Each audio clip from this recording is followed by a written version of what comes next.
तो दोस्तों नमस्कार, स्वागत है आप सभी का एजुकेशन मंत्रा में। दोस्तों 12,460 शिक्षक भर्ती का आदेश जारी हो चुका है।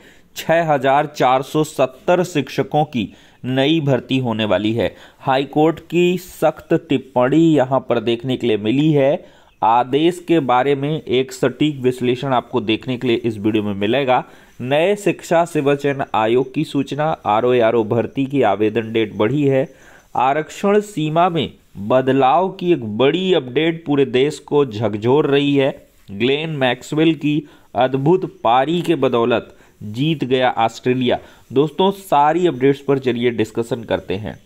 दोस्तों कल की डेट में ही हमने बता दिया था कि 12,460 शिक्षक भर्ती का आदेश आ चुका है और हाईकोर्ट के आदेश के क्रम में 3 महीने में जो भी रिक्त पद हैं उन पर भर्ती प्रक्रिया पूरी करने के आदेश पारित हुए हैं। यहाँ पर देख सकते हैं दोस्तों, ये आदेश है। Thereafter number of times the case has been taken up but the stand of government has not come forward. तो basic education department in resolving the present issue is apparent from the aforesaid facts. The state has neither come forward with a solution nor have suggested a way media for resolving the issue, and the only thing which can be depicted from the various order of this court is that they have been seeking adjournment after adjournment and had been delaying the hearing and decision in the present matter without appreciating the fact that the recruitment process had been notified some 7 years ago in the year 2016। राज्य सरकार और basic education department की सख्त तौर पर निंदा की गई है कि बार बार केस को एडजॉर्न करने की कोशिश की गई और इस फैक्ट पर भी ध्यान नहीं दिया गया कि ये रिक्रूटमेंट प्रोसेस 2016 में स्टार्ट हुआ था। 7 साल बीत गए हैं लेकिन कोई इंटरेस्ट राज्य सरकार ने नहीं दिखाया। हाईकोर्ट की भूरी प्रशंसा करनी होगी कि उन्होंने इस प्रकार की टिप्पणी की है। डिवीज़न बेंच ने इस प्रकार की टिप्पणी की है कि राज्य सरकार और बेसिक एजुकेशन डिपार्टमेंट का जो ढुलमुल रवैया है उसके चलते ये रिक्रूटमेंट प्रोसेस इतना डिलेड हुआ और इन्होंने साफ तौर पर 6,470 जो बचे हुए पद हैं उन पर एक कॉमन मेरिट लिस्ट बनाते हुए एलिजिबल कैंडिडेट्स को 3 महीने के अंदर अपॉइंटमेंट फिक्स करने के आदेश यहां पर दे दिए हैं। बहुत ही बेहतरीन ऑर्डर कहा जाएगा। ओम प्रकाश शुक्ला जी का और रहमान मसूदी जी का ये ऑर्डर है। बहुत ही बेहतरीन ऑर्डर कहा जा सकता है। इस प्रकार के आदेश बहुत जल्दी आपको या कभी कभार ही देखने के लिए मिलते हैं।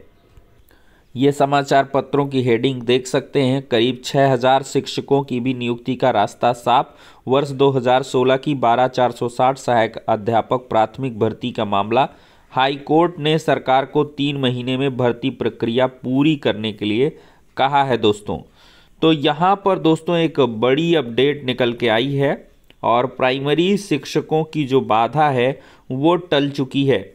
अब दोस्तों देखा जाए तो 3 महीने के अंदर अंदर ये भर्ती प्रक्रिया पूरी कर ली जाएगी।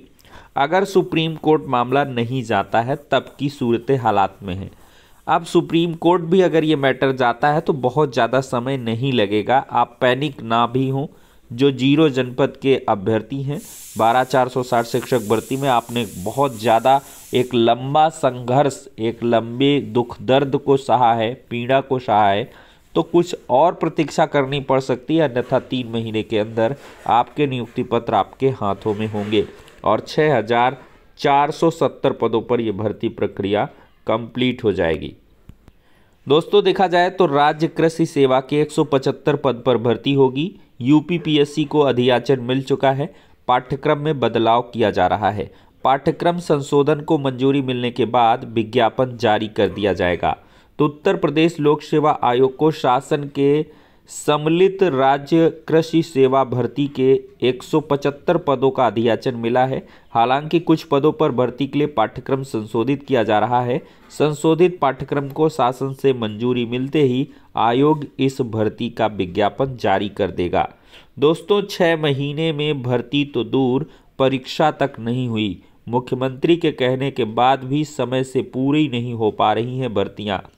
मुख्यमंत्री ने अनाउंसमेंट की थी कि विज्ञापन जारी होने की तिथि से 6 महीने के भीतर प्रक्रिया पूरी कर ली जाए। भर्ती तो दूर है, 6 महीने में परीक्षा तक नहीं कराई गई। असिस्टेंट प्रोफेसर, टीजीटी, पीजीटी भर्ती विज्ञापन जारी होने के बाद 1.5 साल से ये अटकी पड़ी हुई हैं और इसके पीछे की वजह है नया शिक्षा सेवा चयन आयोग।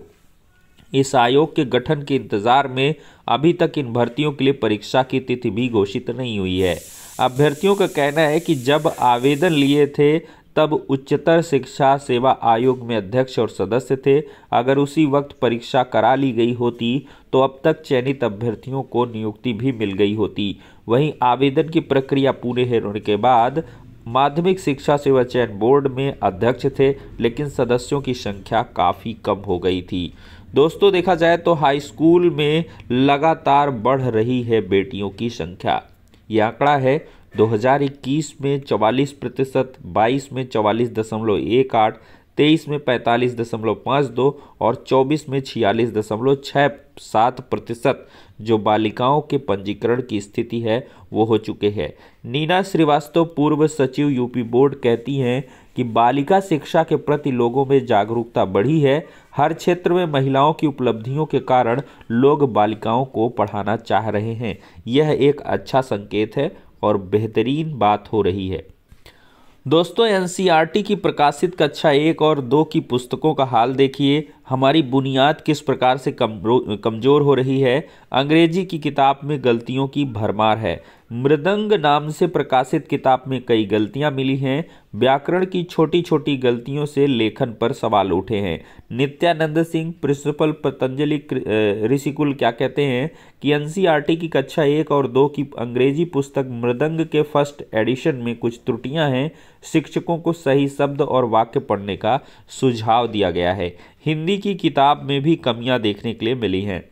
तो एनसीईआरटी की कक्षा 1 की किताब सारंगी में भी कमियां हैं। 1955 में प्रदर्शित वचन फिल्म में रवि कुमार के बाल गीत चंदा मामा दूर के को इस पुस्तक में एक एनजीओ के नाम से प्रकाशित किया गया है। कक्षा 1 के बच्चों के लिहाज से कई कठिन शब्द और संयुक्ताक्षर जैसे अध्यापिका शामिल हैं। दोस्तों, 3 साल से नहीं आई कृषि भर्ती, छात्रों को संशोधन का इंतजार है। कृषि विषय की पढ़ाई करने वाले छात्र छात्राओं को उत्तर प्रदेश लोक सेवा आयोग की सम्मिलित राज्य कृषि सेवा परीक्षा का 3 साल से इंतजार है। आयोग को कृषि सेवा के लगभग 175 पदों का दियाचन मिल चुका है, लेकिन भर्ती प्रक्रिया, कुछ नए पद जुड़ने और पाठ्यक्रम में संशोधन के कारण विज्ञापन में देरी हो रही है। अधिकारियों की माने तो संशोधन की मंजूरी मिलने के बाद विज्ञापन जारी हो जाएगा। दोस्तों, देखा जाए तो चलिए, ये बहुत बेहतरीन एक करिश्मा कल की डेट में देखने के लिए मिला है।